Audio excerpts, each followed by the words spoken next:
2 కప్పుల పెసరపప్పుకి 4 కప్పులు వాటర్ వేసి 1 లీటర్ రైస్ కుక్కర్‌లో దీన్ని ఉడికిచ్చానండి. అయితే వాటర్ ఒక్కసారే పోస్తే అన్నీ పొంగిపోతాయి వాటరు.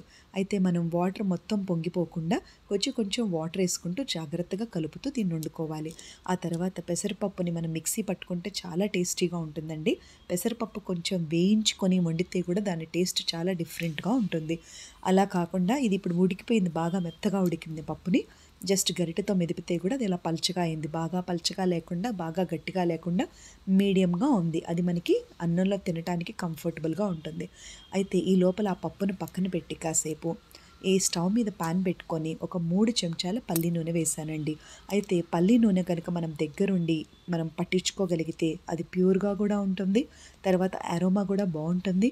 ఈ పల్లి నూనె మనం 3 చెంచాలు వేసినందువల్ల మనకి ఇబ్బంది లేదు. ఎందుకంటే మెగ్నీషియం లెవెల్ చాలా ఎక్కువగా ఉంటుంది పల్లీలలో, పల్లి నూనెలో. అది మనం ఒక 3 స్పూన్స్ ఎప్పుడైనా ఒకసారి వేసుకున్నా ఇందులో పెసరపప్పులో ఉన్న హై ఫైబర్ దాన్ని నల్లిఫై చేస్తుంది. సో, ఈ రెసిపీకి అది ఓకేనండి. అయితే ఇందులో నేను ముందుగా సన్నటి ఆవాలైతే చాలా కంఫర్టబుల్ అండి. పోపే దీనికి మెయిన్ టేస్ట్ ఎలివేటర్ అనమాట. ఒక అర చెంచా ఆవాలు, జీలకర్ర, మెంతులు, ఆహ్, కాస్త పచ్చెనగపప్పు, మినప్పప్పు, బద్ద మినప్పప్పు అంటాం కదా! ఉరద్దాలు, చెన్నాదాలు అవన్నీ ఒకదాని తర్వాత ఒకటి జాగ్రత్తగా వేపుకొని 8-10 వరకు వెల్లుల్లిపాయ రెబ్బలు ఇలా పొట్టు తీసినవి వేశాను. 5-6 వరకు ఎండుమిర్చి అండి. తర్వాత పావు కప్పు కరివేపాకు, పచ్చిమిర్చి సన్నగా తరిగింది పెద్ద పచ్చిమిర్చి అండి. 2 పచ్చిమిర్చిలు లేకపోతే అలా అన్నా మీరు వేసుకోండి. అన్నీ వేపుకున్న తర్వాత తాలింపు మాడకూడదండి. మాడితే రుచి మొత్తం ఆగమవుతుంది. తాలింపు జాగ్రత్తగా సిమ్‌లో పెట్టుకొని జాగ్రత్తగా చేసుకోవాలి. అయితే ఇందులో ఇంగువ కూడా వేశానండి. ఇంగువ వల్ల పంటి నొప్పులన్నీ దూరమవుతాయి. ఇందులో వేసిన ఒక చెంచా మెంతులు వేశానండి నేను. మెంతులు అస్సలు మనకి చేదు తగలదు. మెంతి పిండి కూడా వేసుకోవచ్చు. అయితే ఈ మెంతుల వల్ల మనకి పన్ను ఈ ఒమేగా ఫ్యాటీ యాసిడ్స్ ఎక్కువగా ఉంటాయి. ఈ ఇంగువ అనేది అన్ని రకాల పళ్ళ నొప్పుల్ని ప్రివెంట్ చేస్తుంది.